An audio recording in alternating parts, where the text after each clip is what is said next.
এক ভাই কমেন্ট করছে, তোদের ভাষায় আমরা নাস্তিক। আর আমার প্রশ্ন হলো, তোদের আল্লাহ যদি সবকিছু সৃষ্টি করে থাকে, তাহলে তোদের আল্লাহকে কে সৃষ্টি করেছে? দেখেন ভাই, আমি ছোট মানুষ, আমি হয়তো কোনো বড় মুফতির মতো আপনাকে ফতোয়া দিতে পারবো না, কিন্তু আপনার উত্তর সেটা আমি অবশ্যই দিব একটা ইসলামিক ঘটনার মাধ্যমে। হয়তো আমি বড় কোনো হুজুর না, তবে আমি মুসলিম, আর মুসলিম হিসেবে যদি সামান্য প্রশ্নের উত্তর না দিতে পারি, তাহলে আর কি হলো। একবার ইরাকের সব নাস্তিকরা একত্রিত হয়ে ওইখানে সব আলেমদেরকে বলল, তোমরা যদি আমাদের 4টি প্রশ্নের উত্তর দিতে পারো, তাহলে আমরা সবাই ইসলাম ধর্ম গ্রহণ করে নিব। নাস্তিকদের প্রথম প্রশ্ন ছিল, আল্লাহ এখন কি করছেন? নাস্তিকদের দ্বিতীয় প্রশ্ন ছিল, আল্লাহ একাই পুরো পৃথিবীটাকে কিভাবে পরিচালনা করেন, কিভাবে দেখেন?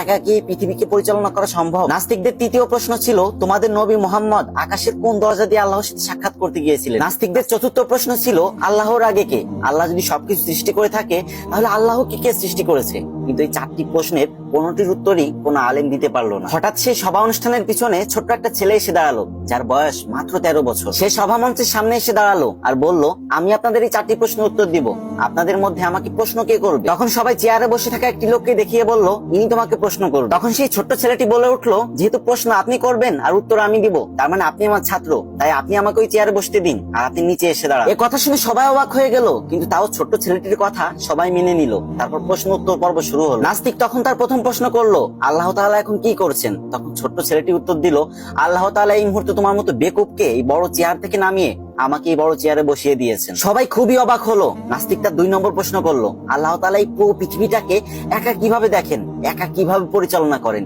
একা হয়ে এটা কিভাবে সম্ভব? তখন ছেলেটি সবাইকে একটা 4 কোণাওয়ালা ঘরে নিয়ে গেল আর সেখানে একটা মোমবাতি জ্বালিয়ে দিল আর বলল, বলো তো এই মোমবাতি কোন দিকে তাকিয়ে আছে? তখন নাস্তিকরা সবাই বলে উঠলো, এটা কখনোই বলা সম্ভব না, কারণ এই মোমবাতির আলো পুরো ঘরে ছড়িয়ে আছে। তখন ছেলেটি বলে উঠলো, আল্লাহ তাআলা ঠিক এভাবেই তার নূর আর রহমত দিয়ে পুরো পৃথিবীটাকে ঘিরে রেখেছে, এভাবেই সে পুরো দুনিয়াটাকে পরিচালনা করে। সবাই হতভম্ব হয়ে গেল। নাস্তিকদের 3 নম্বর প্রশ্ন ছিল, তোমাদের নবী মুহাম্মদ আকাশের কোন দরজা দিয়ে আল্লাহর সাথে সাক্ষাৎ করতে গিয়েছিল? তখন সেই ছেলেটি হাতে একটা ডিম নিয়ে বলল, এই ডিম থেকে 22-23 দিন পরে বাচ্চা ফুটে বের হবে। এবার তোমরা বলো তো বাচ্চাটা ঠিক কোন দিক দিয়ে বের হবে? নাস্তিকরা বলল, ঠোঁট দিয়ে ডিম ফুটো করে বাচ্চা বের হবে। তখন ছেলেটি বলল, ঠিক কোন দিক দিয়ে বের হবে?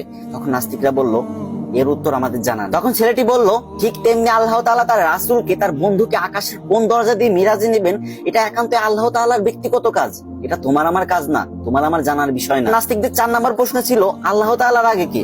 সবারই তো সৃষ্টিকর্তা আছে, তাহলে আল্লাহ তাআলাকে কে সৃষ্টি করেছে? তখন ছেলেটি উত্তর দিল, তোমাদের মধ্যে ভালো অঙ্ক কে করতে পারে? তখন একজন ব্যক্তি হাত তুললো। তখন ছেলেটি বলল, তুমি 1 থেকে গুনতে শুরু করো। আর লোকটি 1 থেকে গুনতে শুরু করলো, 1 2 3 4 5 6 7 8 9 10। তখন ছেলেটি বলল, এবার তুমি থামো, এবার তুমি 10 থেকে উল্টা গুনতে শুরু করো। তখন লোকটি 10 থেকে উল্টা গুনতে শুরু করলো, 10 9 8 7 6 5 4 3 2 1। তারপর লোকটি একা একাই থেমে গেল। তখন ছেলেটি বলল, তুমি থামলে কেন? তোমাকে তো আমি থামতে বলিনি। তখন লোকটি বলে উঠলো, এর আগে তো আর কিছুই নেই। তখন ছেলেটি বলল, আল্লাহর আগেও কিছুই নেই।